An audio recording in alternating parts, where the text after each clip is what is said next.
Quackity quack. We are back with another Duck on a Rock Sports podcast. I'm Colin McDonough, joined by Matt McDonough and our special guest, Dana Harris. Dana is a former colleague of mine, current friend. Dana is a UMass alum, former senior program manager at Playworks New England in Boston, where we worked together, a former men's basketball assistant coach at Suffolk University for 10 years. Currently the sports director at the Dorchester YMCA, a neighborhood near and dear to our hearts. So finally, after that long intro, welcome. Man, I'm so glad to be here, boys. I can't wait to chop it up tonight. Yeah, so when we were looking to get you on the podcast, I thought some of the arguments that would be made would be about how the Celtics could win the championship. We'll talk Joe Mazzulla, Coach of the Year, Jaylen Brown, MVP candidate. And after, as of recording this right now, we're fresh off the game 2 loss against the Sixers. Just initial thoughts. We'll have Dana go, and then Matt, you could go about the game 2 loss in Boston last. Oh man, last night, that was ugly for sure. That seemed like once it hit the second quarter, it just started to go downhill. Clearly, Maxey and Edgecombe, like just that speed was really hard for Boston to guard, especially at like the point of attack, right? When you're coming up in that, they're trying to get to a side pick and roll, or they're trying to run a pick and roll from the top of the key. Like, do you have the point of attack defenders to really just stop that first action? And I think if we think about who the Celtics are, we struggle at that first thing, but we have the whole system behind us, the way they peel, switch, and cover for one another. But I feel like with Philly, the one thing they could do was just get downhill very fast. And y'all, we saw that last night. They started getting downhill, and with the Celtics playing in that drop position, now they're just pulling up threes. But then if you show too high, now they're still getting downhill. I mean, that was really what I would say. Like, and I can end it here, right? To me, last night was one of those things where Philly clearly took advantage of the defensive scheme and coverage we were in. That's going to happen. And it's on like the coaching staff and the team to really think about, like, was it the scheme itself, or do we just need to do that thing better? Do we just need to play harder? And certainly the threes, man, that was a lot of threes. That I hear you guys. That was a lot of threes last night. But yeah, that's how I generally felt about the game. Yeah, and then this is kind of well timed because I think Dana and I sometimes don't always agree. And unfortunately, some of my critiques came to light last night. I think overall, like you hit the nail on the head, Dana, where with the drop coverage with up top. I think that the two sort of series there, that when they cut it to 2, then you had Maxey just, there was a screen up top. He drains 2 threes and put it back up to 8 in the fourth quarter. That kind of was the game in a nutshell, where they could get close enough, and that was the closest they had gotten in the second half. But you have a guy like Maxey who could just he could either go downhill, get right to the hoop at will, or he could drain big threes like that. And unfortunately, I don't understand with Edgecombe and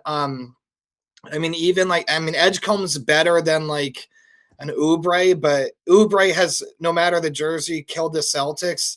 The thing with the Edgecombe, and I think it was in the fourth quarter where there's a pick and roll, and I think it may have been Shireman and maybe Vucevic. Both guys went with the screener, and it gave Edgecombe just a wide open lane down to the block, and he didn't even finish at the hoop. He did a little banked in floater, but I mean, the guy has been killing the Celtics. I know this phrase entire NBA career. It's like, wow, he's a rookie. This doesn't make sense. But no, literally, since he stepped onto an NBA court opening night against the Celtics, he has killed them. Like, his first taste of the NBA was killing the Celtics. And it's like, just stay with the ball. Who has the ball? What jersey number is he?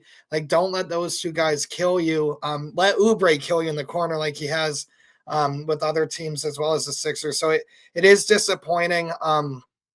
Like Dana said, it's just it's kind of been what the formula, or as a friend pointed out that I pointed out, it was a recipe for disaster, with missing over 33s and then having kind of I don't like to use lazy defense, but even lackadaisical. And I forget who hit it.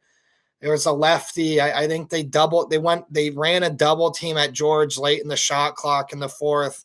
And I forget who they sent off, maybe Pritchard or someone off the lefty. And it wasn't even in the corner, but like they ran a double at George late in the shot clock, a good defensive possession, and he kicks it out to drain a three. So even those weird kind of like hypocritical things of like your whole offense is predicated on the 3-point shot. Like, why are we sending a double team late when the defense has been stellar on that possession, as well as like, kind of sort of half-ass help, as I like to call it, where like it's not going to impact Paul George sending a second guy. It's only going to free up a guy for an open three. So those were the disappointing things.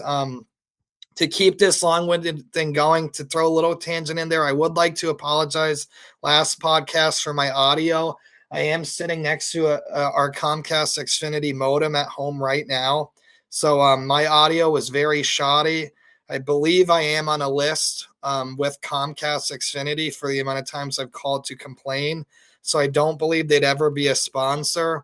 And I was really hoping, though I don't root for matchups, that the Comcast would have egg on their face, because I really wanted the Xfinity Mobile Arena's only playoff experience to be on Prime in the play-in tournament. And now instead, Xfinity Mobile gets their advertising dollars front and center and must-win games 3 and 4 for the Celtics in Philly. So I really think, just a word about Xfinity, they really need to stop investing in partnerships with Jurassic Park. Caitlin Clark's doing very well. You don't need to have her on a commercial. Please invest in your people. Have representatives like your commercials claim they have, that treat you like a neighbor to answer the phone and give help rather than AI robots. But to bring that back around, unfortunately, now at the Xfinity Mobile Arena in Philadelphia, games 3 and 4 are very big. Game 3, especially for the Celtics after last night's loss. So thank you for coming to my TED Talk. No, go ahead, Dana. Listen, like, I hear you. One of those games, right? Like, what are you gonna do when, and that's the whole point about coaching. That's the whole point about being on a team. How do we stick together in those adverse moments? Because they are just human at the end of the day. So like your thing about Paul George, like doubling when you probably shouldn't, running out on a shooter you probably shouldn't. It's a culmination of what happened in quarter 1 and quarter 2 and quarter 3, and you starting to feel like that panic. And we just need to stop the thing. But since we're not really stopping anything, now we're just kind of flying around with our chicken's head, with our heads cut off a little bit. Now, what's the answer to that, or what's the antidote to that? Is it the scheme? Is it the adjustment? Do we just need to do the thing smarter? And y'all, like, Colin, before I turn over to you, sometimes you may just need to name the fact that things are not going well and we're all feeling bad about it. And that is just fueling all the negative play. It's not an answer, but we've all seen that thing where the team is just like, oh, we can't do anything right. And then the other team is just straight knockdown. Yeah, and this has been the Tatum Brown era for better, best, and worse at times. And even part of the half of the Tatum and Brown era been the Mazzulla era of some of these games. Some people were saying, well, hopefully it's like 2024 where they lose the game 2s at home, the first 2 rounds, and it didn't matter. I don't know. I think, speaking of 2024, Dana and I, we've talked a lot off air. This is our only time talking on air ever. So, but in 2024, I was panicked the whole way. You kept saying they're going to do it.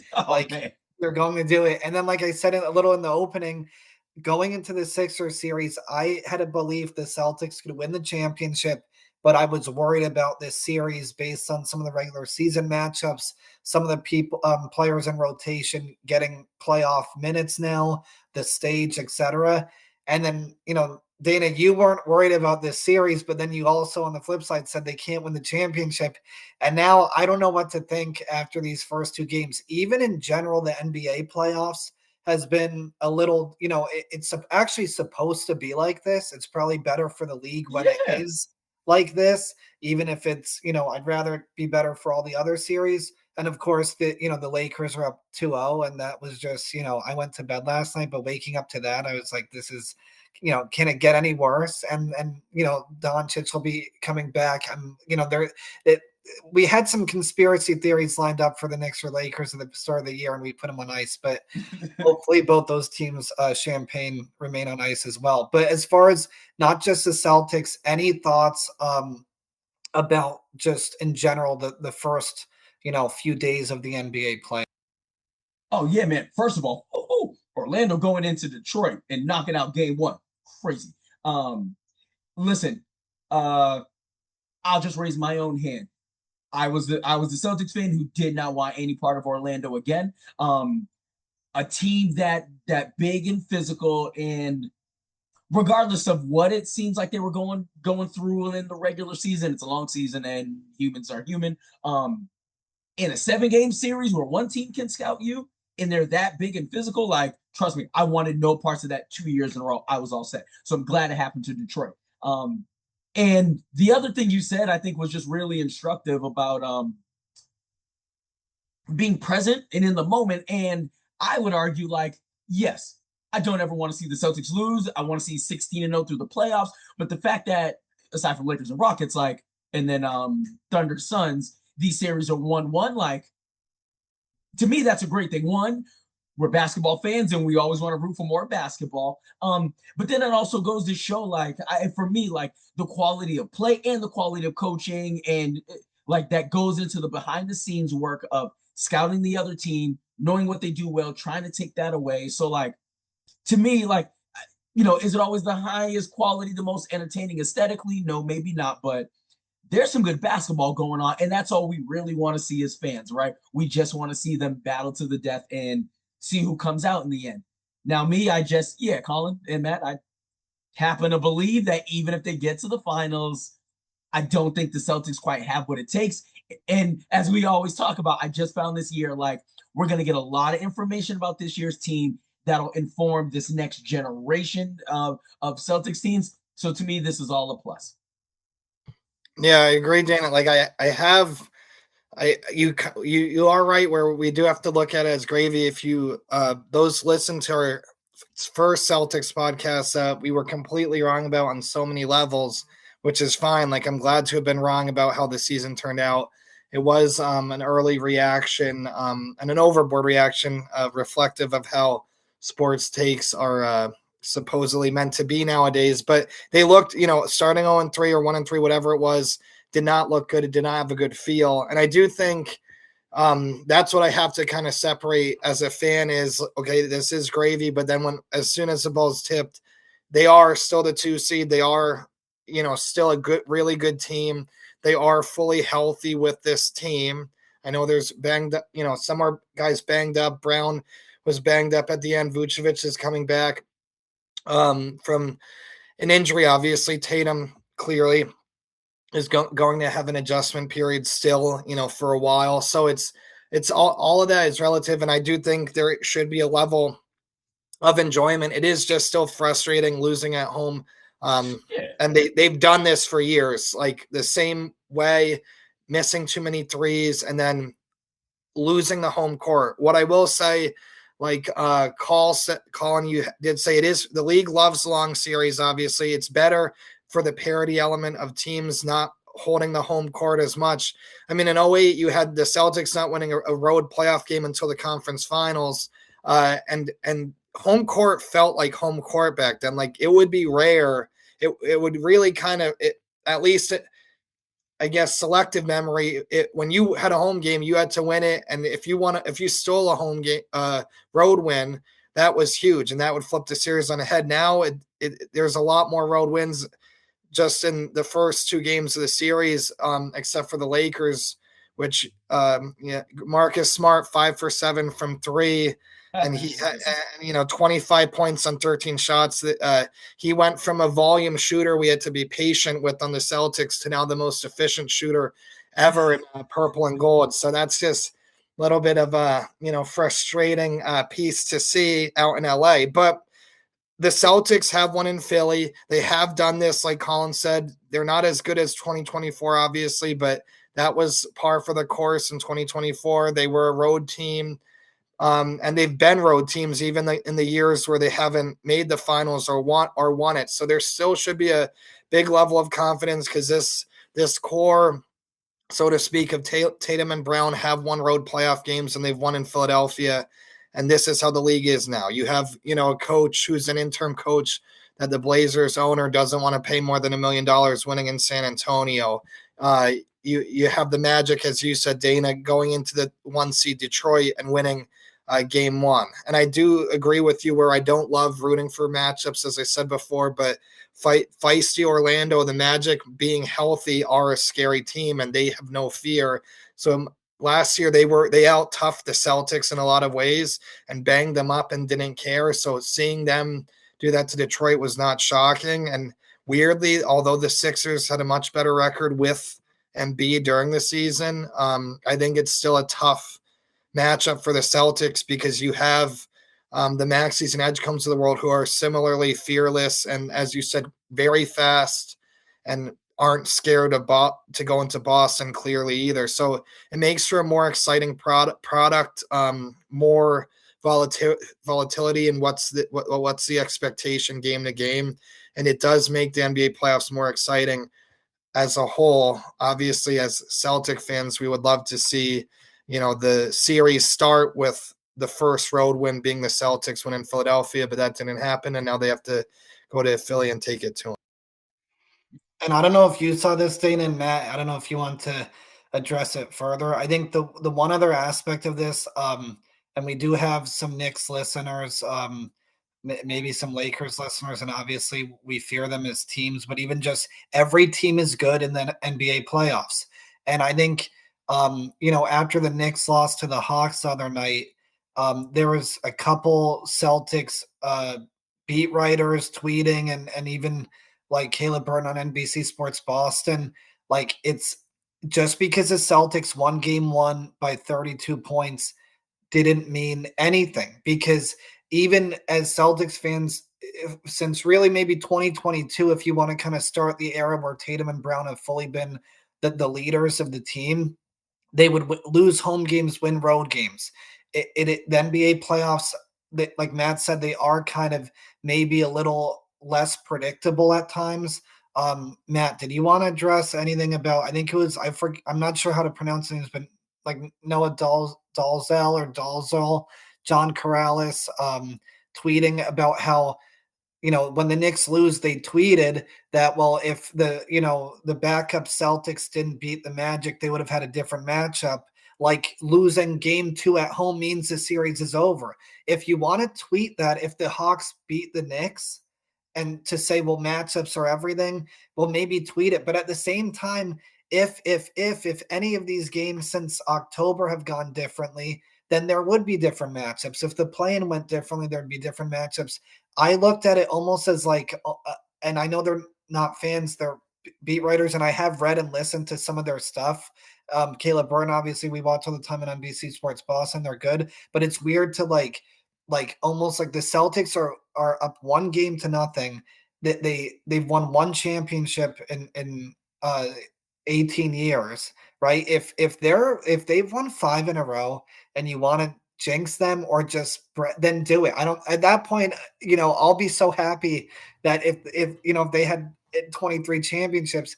But do you get where I'm going with this? Either of you, Matt, did you want to mention any Yeah, of it? Dana, you're laughing, and it took 19 minutes for us to go crazily off the rails, but Matt, and then we'll bring it back to more actual stuff. Well, and I watch NBC Sports Boston all the time, and like I will tweet at a couple of their personalities or play-by-play announcers at times, and that's fine. Like, I tweet a lot of people, but the point is, I think it just showed a short-sightedness and like a little bit of a lack of understanding, despite the fact that all the people you mentioned understand the game incredibly well, and the writers are great writers, and the announcers are great announcers, and commentators. So it just seemed odd. It's like kind of And I've argued with Knicks fans too, and our buddy Emilio, who's a listener, being one of them for sure. But it's just kind of weird where the Celtics have a game 2 at home, and it's like a weird sort of victory lap where the Knicks lose to the Hawks, and it's like, oh, well, the Celtics bench did this. Well, like the Celtics starters have the game 2 at home tomorrow. So why don't we wait until, and I know it's immediacy in the 24/7 sports news cycle. We have to say something. You have to, and then like, that's the thing. These are tweets, no reflection of their writing, because I've read multiple of their pieces, and they've very well done and well reported, but it's just like, I think you have to comment and say something. So that's part of the deal. But also the fact that Philly's coming off a 30-point loss, like Nick Nurse was right, where 1 point or 30 points, it doesn't matter. It's one game and it doesn't impact the other. We could argue about momentum and if it exists, but the point is it was nothing. And then it just felt an unfortunate karma based on that weird narrative of, well, the Celtics bench made the Knicks face Atlanta, therefore they're going to have their hands full while we roll over Philadelphia. And that's clearly, even if the Celtics win in 5, well, it wasn't a sweep. It was almost getting ahead of ourselves a little too much.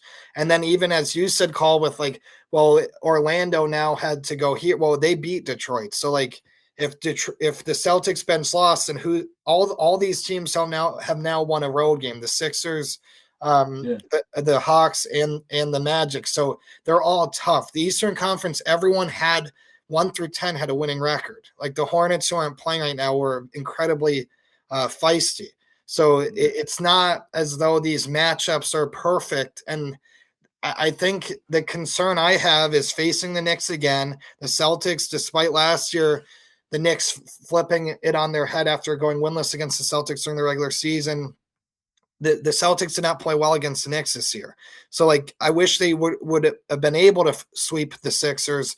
Well, the Hawks and Knicks went 6 or 7, because I do think New York ultimately wins the series, just like I think the Celtics do as well. So, like, that's the little bit of the annoying piece where it's not over. And we've seen this story before as fans, and whatever a journalist, a media member, that one game means nothing. The Celtics have come back from deficits. They've blown leads.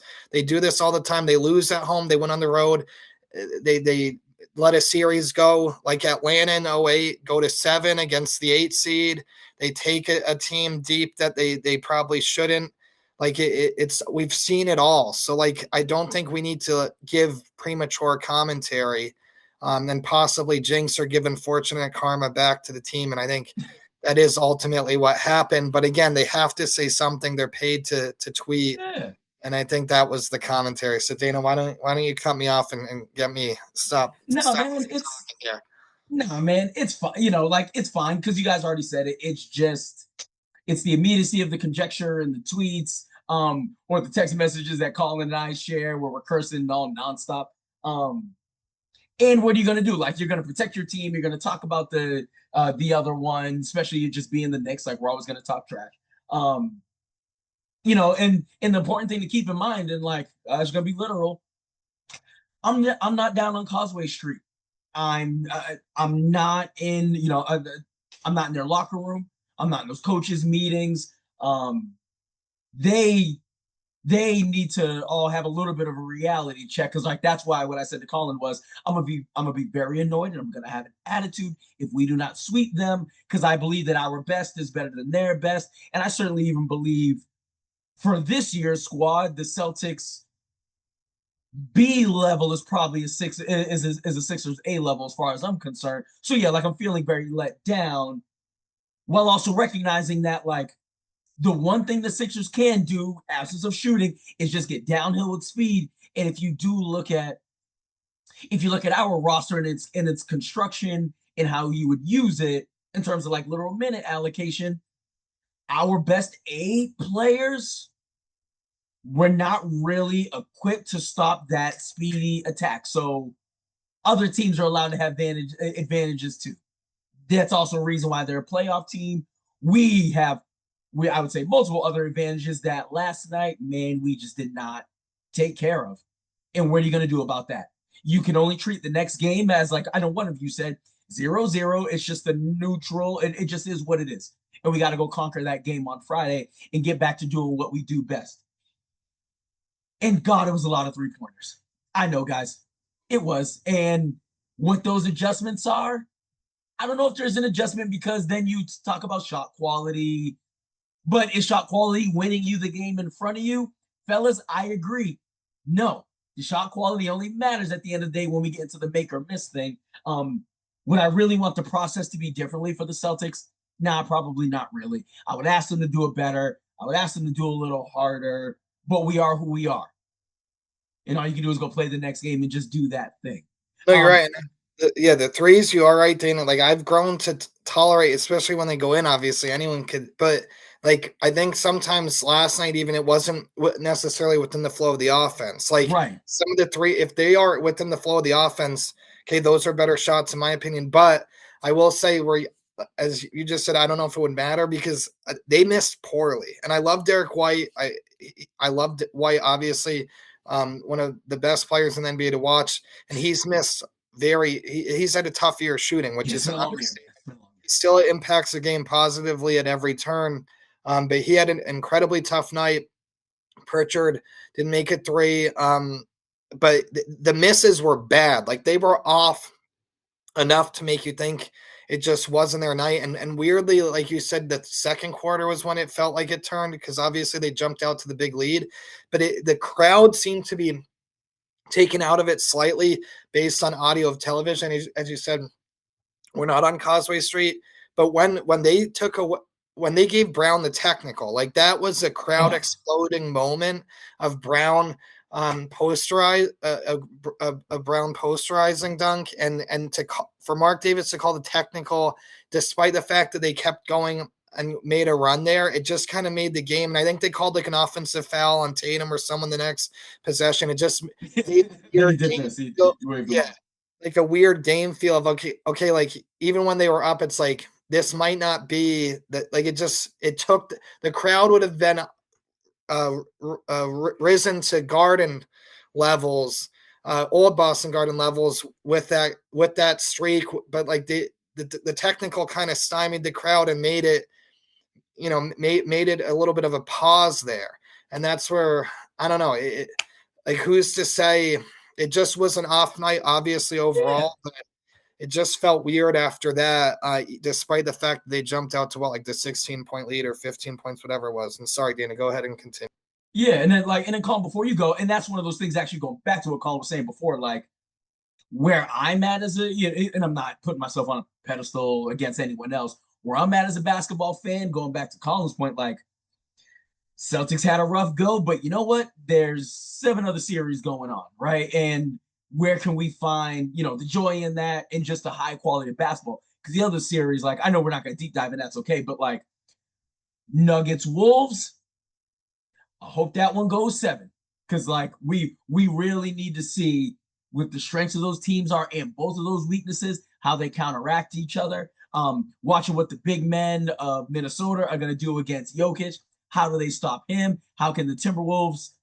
I tend to agree with Jaden McDaniels. The Nuggets probably aren't the greatest set of defenders. So like that seesaw going back and forth, like, woo, I hope we get 7 games out of that. Like we absolutely deserve that as basketball fans.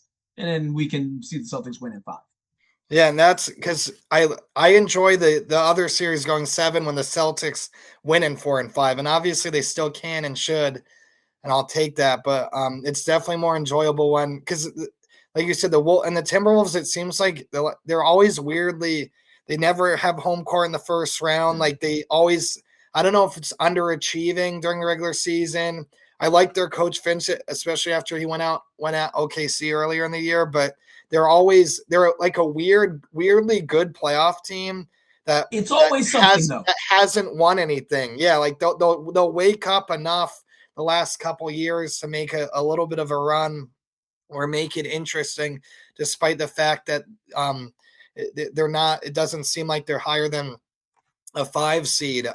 But let's hope the Celtics can wrap it up, and then if it's an Atlanta, New York 7-game series, Orlando Detroit long series, and then obviously you hope everyone in the West just and the East for that matter just beats each other up and everyone goes 7 while the Celtics can get some rest. And just a couple points which you guys kind of made, but as we kind of change gears here to just a couple general Celtics stuff, 13 of 50 last night from three, I believe. So even that's math, I could do 26%. You guys touched on it that it didn't feel as in rhythm. And obviously, if they go in, then, who cares about rhythm? But it didn't feel like the ball movement or player movement was as high as game one or as high as when the Celtics are on. The other thing too, I feel like is, and it did give me a little bit of pause back to the Orlando first round last year that I do think beat them up a little bit heading into the next series, was Philadelphia overplayed at some possessions that almost annoyed the Celtics. And like you said, Tatum had a couple, misses that and White that kind of looked like Matt or I shooting. So like that you never want to see. But overall with the strategy, again, I was hoping the Celtics would be up 2-0 when we did this podcast. We did want to touch on Joe Mazzulla as a coach because Dana has requested public apologies. So Matt, do you want to start us off with that? Everyone watching the podcast. Yep. Yeah. Let's go. So I think I need to be on camera saying, but yeah, this is my Mazzulla mea culpa. So obviously, as I alluded to earlier, we were very wrong about the team itself. The beginning of the year, I think people sometimes question criticism as the opposite of love. Is not hate; it's actually indifference. So being apathetic towards something. Was that the Lumineers? Well, they didn't. I think it's actually a Eli Wiesel quote from the author of Night Who Survived the Holocaust. But I think the Lumineers took that and made it their own. And I forget the song. It was like their second single, but we'll look at their catalog later. We don't have the right. We don't have the rights to any of their music to play anyway, so we can't even. But like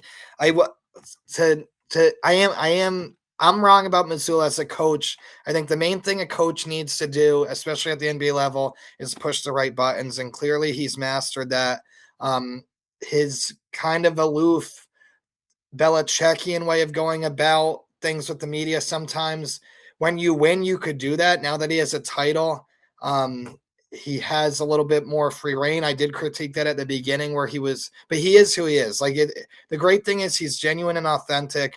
The players seem to love him. Like Derek White saying that he called him happy birthday. Everyone thinks we suck. I love it over the summer and hung up.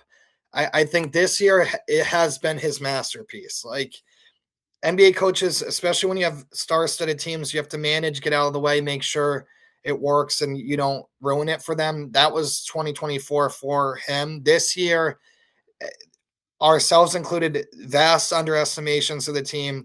He did an incredible job in the regular season, as perfect as you could be as a head coach. Again, it wasn't like a Stevens beginning tenure, because I was very critical of Stevens late in his tenure, but the beginning of Stevens' tenure was great, where you expected nothing from the team. He was doing these crazy schemes per opponent, and they overachieved. Mazzulla overachieved as a 2 seed, almost 60 wins. It was an incredible thing to see, and I am sorry I was wrong about Joe Mazzulla. He is a great coach. We'll get into Coach of the Year in a second, but just have it on record. Again, my Mazzulla mea culpa. He pushed all the right buttons this regular season. That's exactly what an NBA coach needs to do first and foremost. And you could even disagree with that, Dana, but I think an NBA coach, that's their job, pushing the right buttons, finding kind of what works for each player. College, high school, you could treat everyone the same and hold everyone accountable in certain ways. You're more of a general than an NBA coach. But Red Auerbach, there's a reason why Bill Russell didn't practice every day, and some weeks he was in the bleachers drinking coffee or tea while the rest of the team were running wind sprints. The NBA, you treat players differently, and Mazzulla clearly knows how to push everyone's buttons. And I would hate to see a great season squandered by a playoff. I don't want to say shortcoming because I don't know what will be a good season. I think it already is, but you don't. I think he's the coach of the year, and we'll dissect coach of the year in a second. But I think he's just been an incredible coach this year. And again, I've been wrong about a lot of things in life. I'm very glad to be wrong again on this. Mazzulla, right? So I'm gonna challenge you on one thing. I think what separates the NBA, one of the things that separates NBA coaching from the other levels is obviously the money and what that means for player empowerment and what they can say collectively as a unit. Man, we don't want that coach. That coach got to go. The reason why I say challenge that belief and assumption, because I would say you shouldn't be treating everyone the same at any level of basketball, right? Because on any team you're going to have better ones, folks who are not as good, ones who are getting a lot of the minutes, ones who aren't. So like how we're all educators and in the classroom we're coaching youth sports teams, how do you address all 12 of your players knowing they're all different? And it doesn't really matter whether they're 9 or 36. Here's the thing about Mazzulla that makes him a great coach. And to me, whether or not he wins coach of the year, I think it's just if you read him enough and you watch the other clips, not the crazier ones, that man cares so much about competition. And he cares about competition in the sense of what it tells you about yourself and about yourself in service of like the larger group. And that sounds like a thing that's just like, I don't know. I guess I got really insecure and like it felt like word salad, but like think about all the teams like that you have and like what you want them to do. The we over me and all those cliches. Like you just want everyone to show up, be as competitive as possible in service of the team. And he has done that. And what I'm saying is like, that's a really hard thing to do at any level, whether you have kids, whether they're in the classroom and you're teaching, I don't know, ELA or math, or whether it's college and me at Suffolk or the Celtics or you're overseas. Like it just doesn't matter. It's just a group dynamic. How can you get the whole team just moving in the right direction, knowing, now we're getting back to the NBA, knowing that one guy over there makes 60 million, the other guy's making high 59s, and the other guy down there is just making 3 to 4. How do we get everyone believing that they can contribute to competition and team success? So yeah, we'll talk about the details of this season, but like Mazzulla as a coach, man, there's no way we should give him up because he is already doing the thing you want every coach to do. The other things like he won't always be able to control injuries, Tatum, money and contracts and draftees. Like I'm sure they're all in sync and they got to figure those things out. But like social emotionally, how you want your team to just stick together. Oh man, Mazzulla, great coach. No, Easily one of the best. No, and that's what I'm to amend. Even as a rec coach and teacher, definitely view each student differently. I think maybe just to slightly not amend it, but like I think high school, college, you could kind of rule an iron fist more freely, where it's like, okay, you're the head of the program, you set the stage. But yeah, you're right. Every coach should be looking at each player individually different, and then kind of tie it into the overall team aspect. And I think you also made a great point with the money piece. Like that is where the difference lies with the NBA, where a coach could be making a fraction of a player's salary. And I think I think just in terms of a general statement, the defensive effort from any player on the team, that I think reflects Mazzulla getting that buy-in from every player, no matter the salary, no matter the role, even to tie back to what became kind of a weird talking point, unfortunately, with the Celtics bench, that game beating Orlando at the end, how those players obviously want to play and put on a show and get those minutes and show, hey, we could do this. But at the same time, too, the motivating piece of everyone was so motivated throughout the year at almost every moment. They did not have many duds. Like there weren't the duds. They played hard. And basketball, like a true measure, it's also like playing harder than the other team, especially on the defensive end, that carries weight.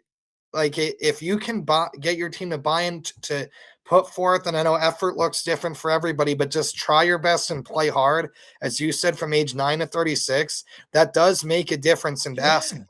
Like it does when you have 5 guys out there buying in to whatever the coach did or said to motivate you. And when you have a coach like Mazzulla, I think he's kind of said this directly and indirectly. He embraced the fact that this season that the expectations were so low, and like, okay, we're going to prove them wrong, and it's going to feel just as rewarding as a championship doing it probably to him, where, okay, this season wasn't supposed to go anywhere, and look at where they are now. And call Yeah, out and data, whatever you guys want. yeah, and like and Colin, but before I toss it to you, man, like somebody said it, and like I just don't have the quote in front of me. And you know, whether it was Ron Harper Jr., whether it was Baylor, Hugo, whomever, someone gave a quote that was like, it spoke about the standard of all Celtics players in relation, and obviously I'm being very wordy. They did not say all this, like, but it was a connection between the standard of the Celtics, the standard of the 26 team in relation to like playing for the city. And you know, I'm a coach, and obviously, like, I care about coaching and all that goes into it. But that has to do with Mazzulla making it a standard on the 26 team first and foremost. Because whoever gave that quote was saying, unpacking what I said before, yeah, I know I'm the 9th, 10th, 11th, 13th. Like, it's just all of us at the end of the bench. But we feel so much pride in upholding the Celtic standard that it doesn't matter how much I make. It literally doesn't. I don't make as much as Tatum. But these fans in this franchise, they're only going to judge me if I uphold the Celtic standard. And the Celtic standard here in the city of Boston says, if I got that jersey on and step on a court, I need to play as hard as I can. Now that's the thing, like we all write down in our coaching notebooks, like these are their sayings and these are cliches. But like, think about having a coach that says, "Oh yeah, not only do I believe in that, but my 60 million and $59 million player are also gonna uphold that standard. So you gotta uphold that standard." And we also say the same thing about, what did they say about the Spurs and Tim Duncan in all those years? Pop could always get on Duncan because they set the standard. So the fact that Mazzulla understands that and infused that to our team, like, yeah, man, coach of the year, coach of the year. Just to make my apology, I was wrong. Yeah, Joe Mazzulla has done an excellent job this year. He is a great coach. I think, and I've gone a little bit with this in previous podcasts, but also extending it, not just has Joe Mazzulla been a great leader of the Celtics, but also Brad Stevens and Jaylen Brown. Again, 2024, when Mazzulla won it, it's, he's the one who did it. So give him credit for that. And I thought, okay, as long as we have the roster to do that and he keeps doing it after last year, it's a little bit of a reset. And not only did Mazzulla lift up teams, as you guys said, when you have a worse roster or worse prognostications, that's when you win Coach of the Year. And that's when it feels best to win, whether it be youth sports, high school, college, pro, whatever it may be. Obviously, man, I have been more in youth sports than in anything else, obviously, but it's still that's when it feels better, when you have the pressure like in 2024. You just want to do it. You're relieved you did it and got the job done. And Mazzulla has just done an outstanding job, like, again, getting everyone to buy in and play hard. Stevens, although, like we said, this roster, are they good enough to win a championship? They were good enough to not take any steps back as far as regular season. And then Jaylen Brown, which maybe we go a little rapid fire with the Coach of the Year, MVP, and some other NBA stuff. But Jaylen Brown, as far as, okay, Tatum's down, you don't know if he's ever going to come back this season. And Brown, non-Celtics fans said, well, he's the best player on the team when they want to try to take things away from Tatum. Jaylen Brown has been at times the more, and again, Dana, you live in Boston. We were just there for a little over a year, and we, get up to visit as much as we can. But the the sense of things better. Where to me at times Brown has been more of the Bostonian than Tatum. Just the fact that he's on a float in the South Boston St. Patrick's Day parade, his appearances in the Seaport. Even at times he's just more vocal than Tatum, which again, I'm not saying one's better than the other because I think we're so fortunate. You look at the four leaders of the Celtics and Mazzulla, Stevens, Tatum, and Brown, just them as people, very different, but also all together. That's why you hope they get a second championship as much as we love the Big Three era. Like the goal has to be at least one more championship in this era with Tatum, Brown, Mazzulla, and Stevens. Yeah, I got a couple, right? So Colin, I bet I can find it. It's unfortunate, like I don't have it ready to be like, look, everyone. I said to you in like October, the thing I was most excited about was Jaylen Brown, hopefully, and he did, was let me say that better. That Jaylen was just gonna get the chance to find out what it meant to be the number one guy. And like everything that goes with that. So like for me personally, like one, I'm just glad he had the opportunity, like as a Celtics fan, to see someone who clearly believed in himself that much, just to get the opportunity to be that guy and see where he could take the team as just the unquestioned leader, number one option. I think it's very clear that is something he wanted, has been dying for, and like he got that thing, and then he led us to a 2 seed, which is why, and you know me, because we talk about it all the time, like, why would we ever give those guys up just to go find them again? That's crazy. And man, like if I could if I could just appeal to JT and JB right now, guys, the city loves you. We know Twitter, we know Blue Sky, and whatever Stephen A. Smith is doing on ESPN and Perk and his nonsense, guys, the city loves you. You don't need to leave the city. We got you, right? Those are the two guys you want. Those are the two guys you want to be the ambassadors on and off the court. And then Jaylen went and showed it this season. Our franchise is in such good hands. Like, what do we really have to worry about? Because we know we're not going to win it every year, but you just want to give yourself the best shot. And the fact that those two guys on the court have already done the thing, that's why I'm always optimistic. Why would I be worried about it? No, we love them. We'll see if we love them Friday night at this time. It's weird because even the level of criticism, Tatum and Brown they're so fiery yet also stoic. Like they play with such a passion, a certain level of quiet arrogance and confidence that you need. Like but they reflect the Bill Russell idea of having a team ego. Like even Felger and Maz are reaching to find things to criticize about them. And like I remember when Felger and Maz said, like, which I just was listening that week. They were like, well, Tatum's coming back on his birthday to make it a show, and then he didn't even come back that week. They were inventing a storyline that didn't even happen and had no root in truth to try to critique Tatum. It's so hard for them to find things to say, oh, well, this guy's doing it wrong. Everything they've done is right on so many levels. And that's the other cool aspect of there's not much you can find to say, as Dana said, why wouldn't you want these guys to be the Celtics lifers of this generation?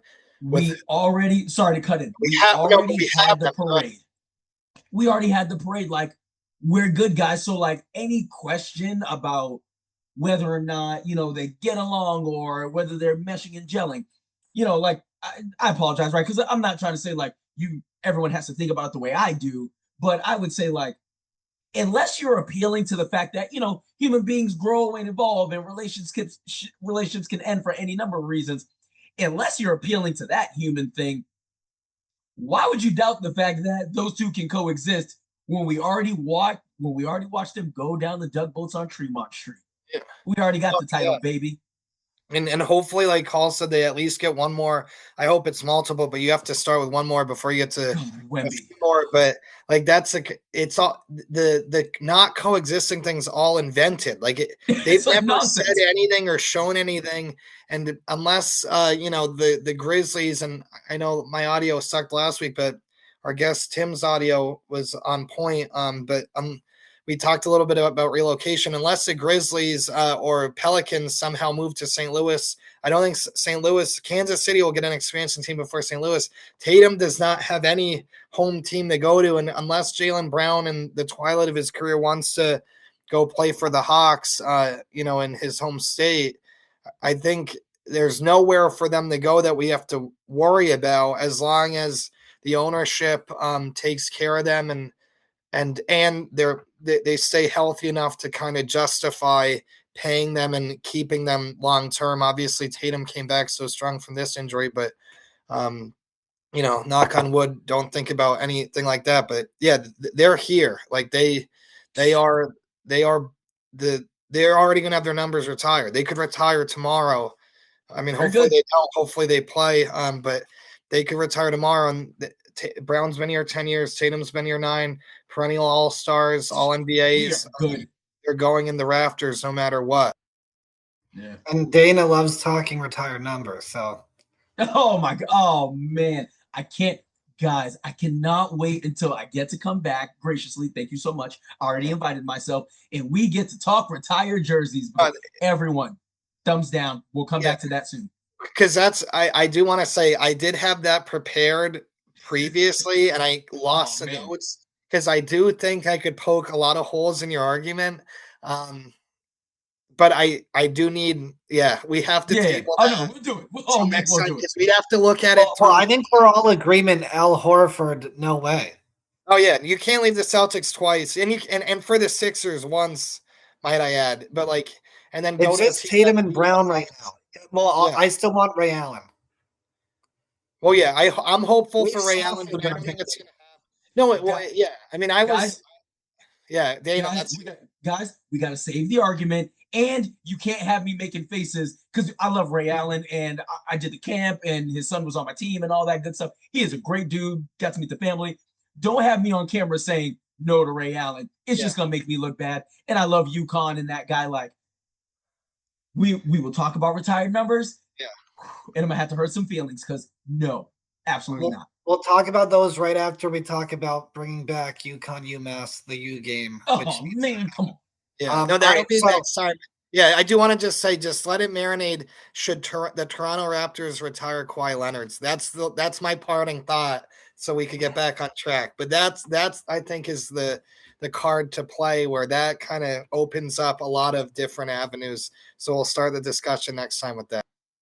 All right. Do we have to say whether or not Mazzulla wins Coach of the Year, or should we just go on to a couple other things quick? Well, I'll say I hope he does, and Dana cut in whatever. Because I think the only two coaches, in my opinion, you could give it to over him, because Dagnall already won it, or no, did he not win it? He won it 2 years ago. No, I was going to say he's got one. Yeah, so he won it 2 years ago. So there's a couple reasons why I would love for Mazzulla to win. I think the only two you could kind of give it to over him would be JB. Like Bickerstaff, they won 60 games. And we're ahead of the Celtics in the standings. And I know they have really good players, and especially Cunningham, I know they changed that rule, so who knows what the MVP will look like, but that would be justified, as well as Mitch Johnson, because he won 62 games with San Antonio. Well, those are the other two finalists, Matt. Yeah. So I'm glad that it's not I'm glad that it's not some, other unknown or something, because there's been a lot of weird Coach of the Years lately. And I did like Mike Brown winning, but you had some that was only a 48 win team. Tom Thibodeau with the Knicks was a 41 win team. So I think despite those two wins being okay, they elevated past the expectations at the start of the season. I think Mazzulla with this season, the win total is even a lot more. From a historical perspective, the Celtics have only had 3 Coach of the Years. So they've had you've had Red Auerbach, Bill Russell, Tommy Heinsohn, Bill Fitch, Casey Jones, Doc Rivers, and Joe Mazzulla win a title. So of those 7 head coaches to win a title with the Celtics, only Red Auerbach, he won it once. The award came in 62 at the height of the Celtics dynasty. Auerbach won it once in 65. Heinsohn won it once in 73, not during his two title runs, but when they won the 68 games, and then Havlicek got hurt and they lost in the playoffs. I think on the way for the Knicks to win it. And then Bill Fitch won it twice, once with the Cavs in the 70s, and then he won it Larry Bird's rookie year, which Larry Bird made more of an impact than Bill Fitch, despite what this guy on Twitter argued with me. But Casey Jones with 2 titles never won it. Doc Rivers with his title never won it. Bill Russell with his 2 titles as player coach never won it.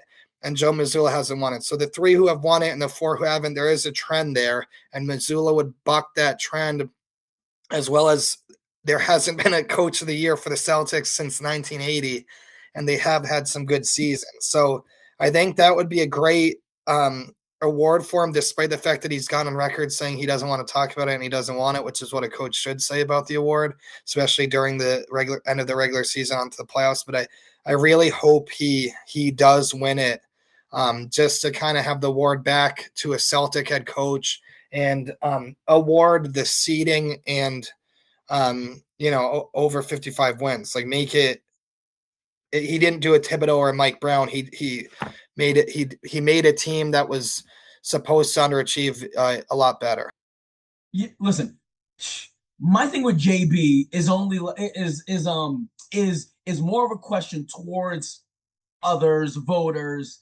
Is like, this is where, like, Colin and I, like, well, you and I will talk about expectations a lot, and it seems like the main argument for JB is that his team met expectations. And all I'm saying is, it would be nice if, as a coach, someone spoke more about what he's done this season that makes him coach of the year. Because I don't disagree that when he got there, Lord knows after what happened with Monty Williams, that he changed that whole culture around, and they're now the number 1 seed, 60 wins. Yo, I think that's great. Just then kind of feels like people are trying to give him credit for last season for this season. And then you have 2 other candidates, Mazzulla and Mitch Johnson, who clearly exceeded expectations. And then when they have the conversation about, well, why is Mazzulla coach of the year and why is Mitch Johnson coach of the year, then people start talking about quality of coaching this season. That's my whole point. I'm not going to make the Mazzulla argument again. Everyone, Mazzulla's coach of the year. It just is what it is. I don't know how to rectify other past silly decisions, whether it involved the Celtics or not. But for this year, it's Mazzulla, and I think we can all just be okay with that. You guys, I agree with those points. You guys mentioned 08 a few times today and Doc Rivers. Matt, did you want to touch on just Doc Rivers retiring? He makes the Hall of Fame. The Bucks have a bad season. We're thankful to him for 08. Even I remember, when he left for the Clippers and getting Stevens, it was, along with, the whole rebuild and the trades with Garnett and Pierce, it was a shock. He was someone who, really from kind of the prime of our kind of high school to college to early adulthood life was the head coach of the Celtics. Yeah, I just think it's weird, and this has been from some Celtic fans too. I don't get why a Celtic fan would hate Doc Rivers. Like, especially, he did this in Philly. Well, the Celtics benefited from him being in Philly.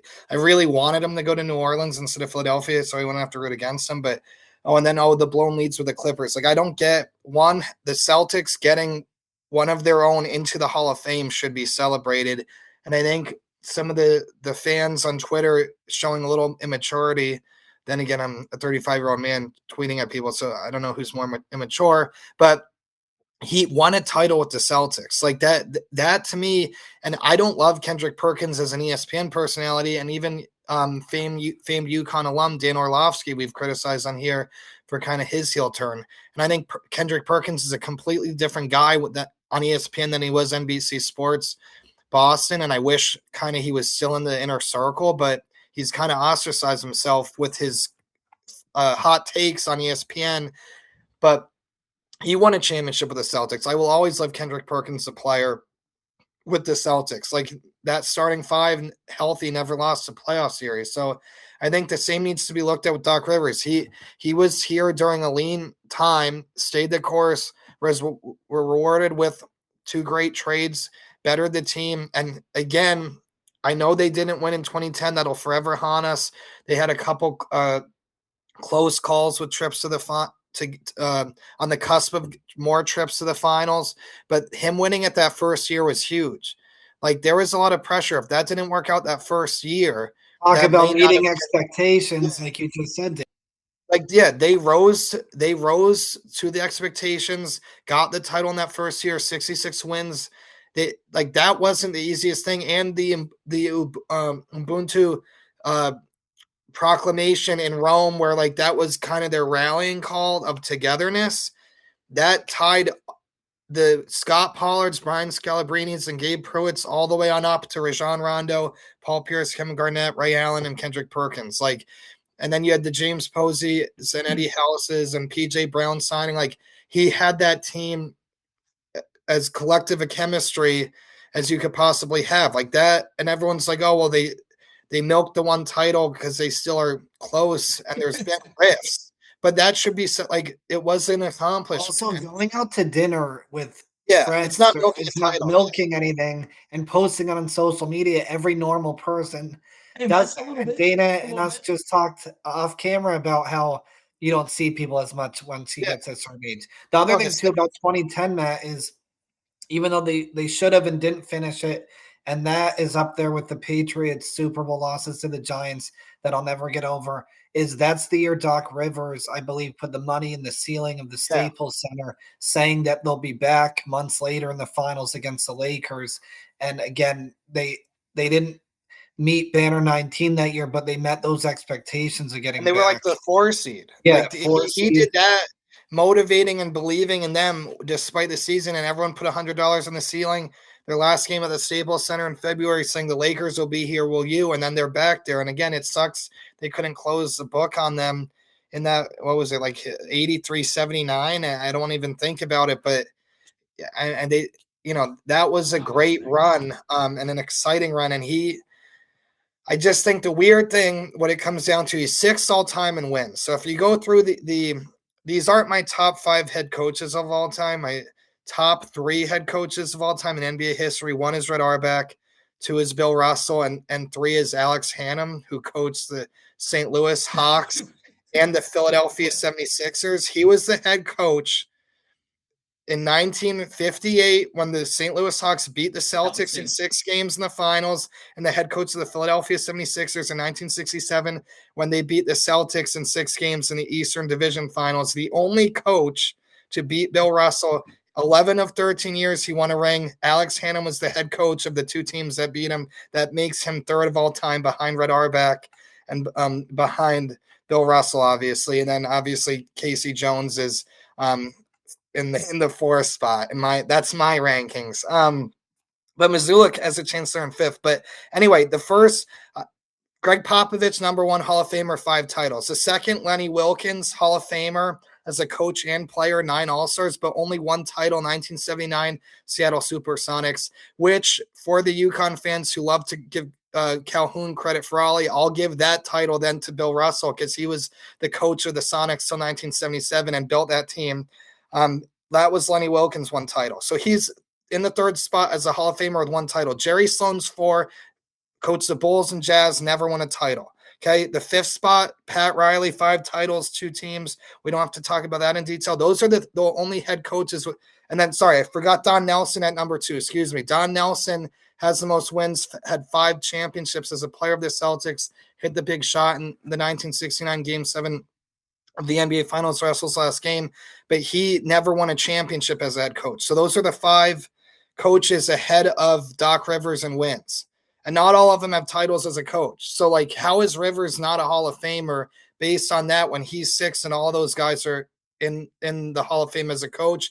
And then the weird thing is the other 2 coaches getting in are Mike D'Antoni and Mark Few, which D'Antoni won EuroLeague titles, never won an NBA title. And then Mark Few, for all he's done with Gonzaga, building them from a mid-major to whatever that Tubi show is called, like they haven't won the whole thing. They've made 2 Final Fours or whatever. That's it, right? 2. And I know it's tough, that's but both like national these are the championships. other 2 inductees. Rivers has a better resume, and like the fact that people are like, oh, anyone could get in the Hall of Fame, like. And I know, forgive me for missing Don Nelson at 2, but like if you look it up and just research it a bit, there's no argument against Doc Rivers not being a Hall of Fame coach. And we have Celtic fans critiquing it. I can't believe what the other fan bases are saying. Like they shouldn't have fired him. They shouldn't have fired Adrian Griffin. Like obviously that was a bad move. It's like Bo Pelini at Nebraska. You fire a guy with 30 wins and then you don't replace him with a guy who could do better. 30 wins in 43 games, but. Just help me out, Dana. Do you see any? Hey, listen, I'm going to be honest with you, Colin, you got to put this one down too. We got to go to retired numbers, and then we got to do the Hall of Fame episode. If the argument is Doc Rivers' NBA career plus coaching Hall of Fame, I think I'm more open to that. If someone's going to tell me that Doc Rivers had a Hall of Fame coaching career in the NBA, I'm going to be honest with you, I just disagree. Well, but absolutely no. And I think Dana, like what I love about the Hall of Fame is it's the Basketball Hall of Fame. So you are right where like Kemba Walker can become a Basketball Hall of Famer because you could include his college career. Like but like that's as a player. But the issue with the Basketball Hall of Fame is they don't go in as the person. They do go in as a player or a coach. So like Russell's in twice as a player and a coach. Tommy Heinsohn's in twice as a player and coach, and I think actually maybe a third time as a commentator. So I agree where if you were to combine and then, he played this song and then coached this song and won this song, it'd make the argument easier. But no, I think barely. Casey Jones won 2 titles as a head coach and isn't in the Hall of Fame as a head coach. And he was a brilliant basketball mind. And I argued with this guy because he said Bill Fitch was some X's and O's genius, but the team quit on Bill Fitch and got swept by the Bucks. And then the next year, Casey Jones takes over and they beat the Lakers and win the championship. But I think you have to reward Rivers if he's that high up. So no, we don't. Don Nelson isn't in the Hall of Fame. We still don't. Here's all I'm saying. The whole argument you made for Doc Rivers as a coach, you didn't actually talk about him as a coach. You just talked about him in comparison to other folks' accomplishments. And he did. Like the 08 title, that's a great thing. Man, that was one time. But it was a great thing. The precedent. So I mean, are you next? You're gonna tell me that Bill Belichick didn't get into the NFL Hall of Fame. That's what you're gonna tell me next. Well, no, I'm kidding. No. Well, listen, they were silly and they let some petty things get in the way of just making what was obviously the logical decision. Again, I don't know, we don't got to do this one tonight, but I'm telling you, retired numbers in the Hall of Fame. Yeah, we got to come back to it like the Eddie Suttons, even Calipari got in years ago. Bill Self got in when he had 1 title. So even I think colleges, there's a relativeness that could be dissected a little further. But again, I have to strongly disagree and again, Don Nelson's in only as a coach, not a player. So and I apologize, podcasts shouldn't cut each other off. No, we can though, Dana. That's the good thing about this. We can fix it in editing. Hey man, I think again, your basic argument for Doc is in comparison to others, and which I think is fair, and I think is part of a conversation because you want to be able to compare, contrast, and errors and all that thing. But you got to speak about Doc Rivers as a coach at some point, and I think the negatives of that thing, and not even negatives, but in totality. I don't know if you isolate his coaching career, you go that's a Hall of Fame coach. But I don't think that necessarily has to do anything with his ability to coach, and certainly in his better days when you're all right, if we made like a general list of like the top 5, top 10 coaches in the league, that dude is one of them. And certainly what he's done as a black man, as a coach, like I think all those things are great. But if you just isolate his coaching career, that screams Hall of Fame. Man, I don't know, yo. But I know we know me. I got higher standards for this stuff. Well, yeah, the precedent has been set. So I think that's where, again, I think we're kind of starting 2 other podcasts here with this one, but guys, we need to write down everything we don't get to. We're already an hour and 10 minutes in. I know, and our executive producer, who's not with us behind the glass tonight, Matt, we met, did say that people don't have the attention span to listen to this song anymore. But I, again, sort of like I sometimes forget we're actually on air talking. To our all right. Now here's another category. Do we table it? The NBA's ending tanking quest.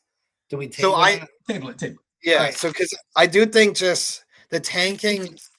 I do think there could be solutions, but I think that would be a rabbit hole where, because I do have 2 ideas, but I'll hold off on it. All right, we'll get back together again soon. But I do want to, because let's end with this. We've been talking a lot about coaches, but I do want to talk about Dana as a coach, especially this first one. When you come back, then we'll just go right into it, because a lot of our guests, like we said off air, are great friends, great people, and just interesting to talk to in their own right. So like I said, at the top, Dana and I coached together in the Playworks instructional league. I think that the gym was Orchard Gardens in Roxbury. The OG. Oh yeah. So that's now 10 years ago, which I can't believe that. That's crazy. Dana, you helped me run the recess and Playworks programming, basically supervising play opportunities at the Magical Mendel School, basically serving Jamaica Plain in Roxbury. If it weren't for Dana, then our year lease and year rent in Dorchester, I would have been having to find a different job early on to pay that rent, because you helped me get a handle on things. And even when we moved back to Connecticut from Boston, and had our youth basketball coaching career together in Hamden Fathers basketball, you were always a resource with drills, with advice, just talking to you, and as well talking about your own coaching journey. So again, we mentioned Suffolk. You've coached Tobin Middle School as well, correct? Yeah. In Mission Hill, right? Yep. I remember the day going to that school. It was a beautiful sunset over the city. And then you've worked a lot of basketball camps, like USA Basketball. Your picture is still on the USA Basketball website. The Jason Tatum camp. So just kind of to think about some of this stuff in your coaching journey. First question is, what have you been most proud of? Again, you coached the Rams for 10 years. You've coached elementary, middle school, high school, college, every level you've coached. So what's your what are you most proud of, and kind of reflect on that? If I reflect on all of it, it's all of it. Getting kids to play is to me just, it's so dope, yo. Especially when you get the pockets of kids who we know love sports, but they haven't been introduced to it, and they're trying to figure out the skill set and why is everything moving so fast. And I tried to throw it forward, but the ball went backwards. Like there's so many cool parts to play. So I love that part of it. I've always been like, go back to Playworks, like Colin, I've always been just really proud of doing the Playworks girls 4th and 5th grade league. Because again, that's one of those things where we just had kids at our school, and they think we're the rock stars, because we are rock stars and the coolest people ever, and they just want to do whatever we're involved in. And you take those kids and you get them on a team, and yeah, they're double dribbling, traveling, and it's kind of nonsense. And there's one basketball, and all the girls and kids are just around it, and it's going back and forth. But it is cute, and it's really awesome. And then I also think of like just being at Suffolk and what those 10 years meant to be as being a D3 coach. Unfortunately, losing in the conference championship game back-to-back years. I could tell that story another time, but yeah, to lose back-to-back conference championships was really hard. But to me, it really is. It's just all of it. Like, I don't take for granted the opportunity for young folks to just look at me as a coach, as a leader, as a teacher. And hopefully all we're doing is just saying, like, kind of, guys, like a Mazzulla, we can be really competitive. We can have lots of fun while we do it, and we can just stick together and do that thing. And wherever success leads is where success leads for the group, because that's no there's no like real path there. Like whatever the end result is going to be is what it's going to be, right? But it is about all of us in this room on this team and how are we all doing that thing together. So like that's the most important part to me. Like I just want to coach and I want everyone to play. And even I think too, obviously the back-to-back conference championship appearance is a great accomplishment, but we felt for you 2 hours away getting those texts like and you've shared our successes and failures, obviously a much lower level of coaching, but you've always been there when we've had big wins to say cue the duck boats. And then we usually get to see you in Boston to have a little celebration of that. But even thinking about Suffolk and coaching college basketball, the one thing, and we got to see you coach in Connecticut with Suffolk, even when in Boston.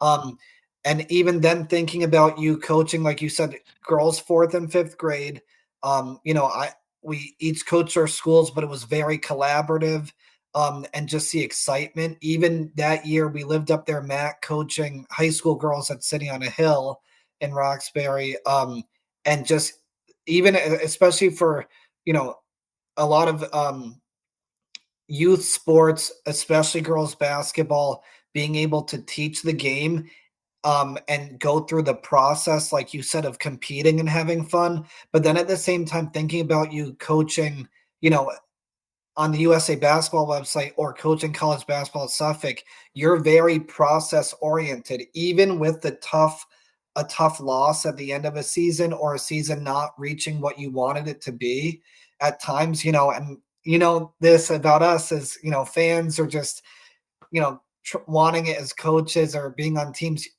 Sometimes I've been very guilty of looking at the end goal and not enjoying the ride and process. You've been the exact opposite, which I respect and admire. And even to that sense of what do you love most about the process, and even years of advice, a decade of advice from you, you've been very fundamentals oriented, even sharing drills with us, strategies. So what about the process and specifically like teaching fundamentals to players of all ages, because you've used some of the same drills with 4th grade girls basketball players as well as men's college basketball players, and just that process of like it's just play. It's just play and it's competition and it's the fun that goes with it.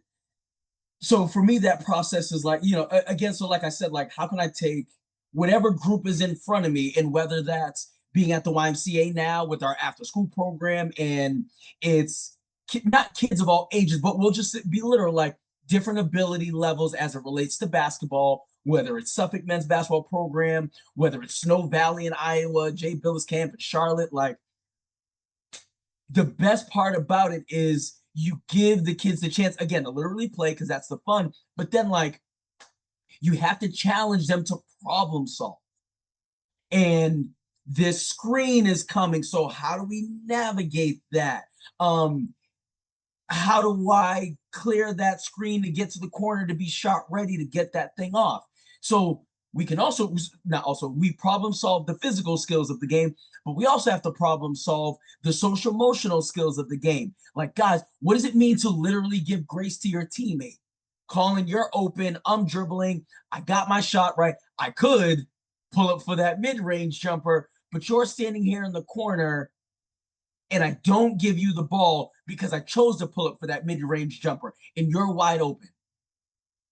How do you give me grace to not give you the ball that time? How can I also hear you out when you're like, come on, man, I'm open. Like, you got to get me that thing. Well, you also got to recognize that mid-range pull-up Kevin Durant style is in the back, so I can knock that down. How do you not give me a bunch of grief, and so we're not arguing about it? And Colin and Matt, how do we infuse that into our lesson planning? And what does that mean to be a youth coach and to get everyone to understand We're just all fighting here for the same goal, and we just got to problem solve that thing together. And every single game is different, therefore every single practice is different, every single drill is different. We're just trying to problem solve all of our individual little egos and skill sets, and how do we get that to just combine into the one thing? So like, to me, like back to the beginning, it just all matters, and it just starts at the basics. We just have to play and figure that thing out. The only way we can figure that out is by playing, and that's how we get back to the Celtics and Friday night and going, yeah, whatever happened last night happened, but we got another chance to play. Are we all willing to make the choice that, like, our individual happiness comes from like the group's collective happiness that filters back into the individual happiness because we were all successful? Yeah, no, and that's the stuff too. Like, again, any level of coaching, playing, watching, being a fan, it is a mindset of, okay, the Celtics have an opportunity to win a big road game Friday night. Young players have an opportunity to make their first basket or win their first ever game. Some of that stuff is very, very different than one another, and some of it is very, very similar. It's So, just basketball. and you're at the Dorchester YMCA now. So what has your job been like since joining the Dorchester Y, and what are some of the programming or programs you're doing right now? I mean, being at Dorchester Y has been pretty dope. Right now we are we just ended our Y Madness League, a competitive league with 3 different age groups with battling one another. I turned that into more of like a one-on-one, two-on-two, 3v3 small-sided game thing. Because the most important thing we can do as coaches, especially of like kids, is to literally just put the ball in their hands to problem solve. Now we're about to lead into, on the weekends, on Saturdays specifically, we're gonna do a youth basketball conditioning class. We're not gonna make it boot camp. Those kids are 7, 8, 9, 10. Like, we don't need to do the boot camp.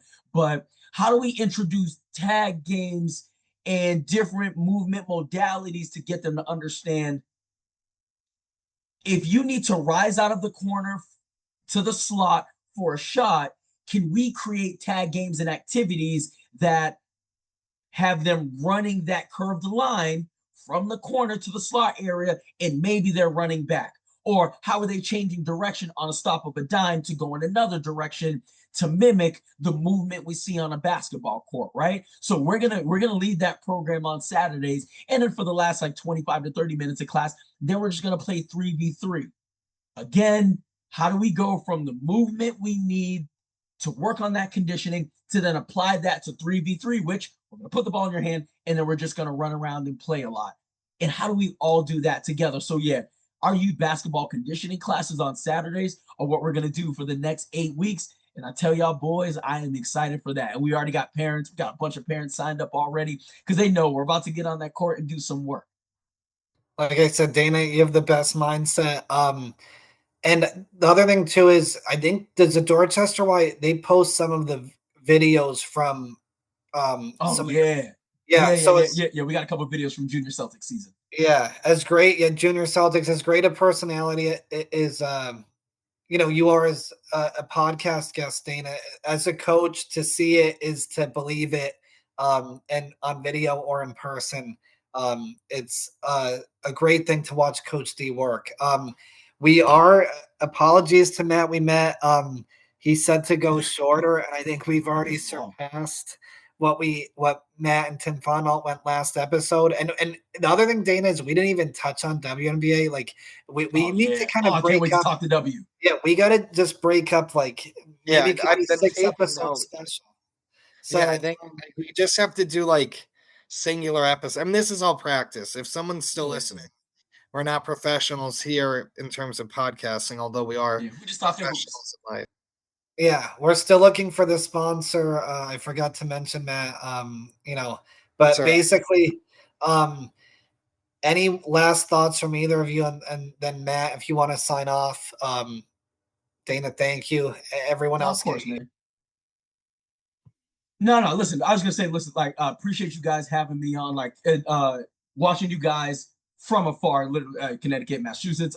Reading the blog, watching the podcast has been dope to like just see your journey. And honestly, man, like, I just appreciate you guys giving me a chance to come on here and talk hoops with you all, because we'll get to do it again in the future. Yeah, no, thank you, Dana. I love obviously talking to you. As Colin said, 2024 parade. Seeing you during that day, that's a core forever memory, and the fact that you were there, as well as I know we spent time a decade ago in Boston, but even just the Celtic games and kind of trying to make time to see each other. Obviously, this avenue is great, but it's great to have those memories. And then again, your expertise both in coaching and then just working with youth as well as just basketball in general. Awesome to talk about. Very much looking forward to continuing the conversation because I do feel like there's a couple arguments we started that we definitely have to finish. And tie the loose ends. And I'm excited for the continued conversation moving forward. You're forever part of our flock. And to all the listeners, another long one. Like I said, we'll try to kind of chop it down to chunks, kind of just be more subject matter based and keep it shorter. But Dana, thank you again. And thank you to all the listeners. Thank you for being part of our flock.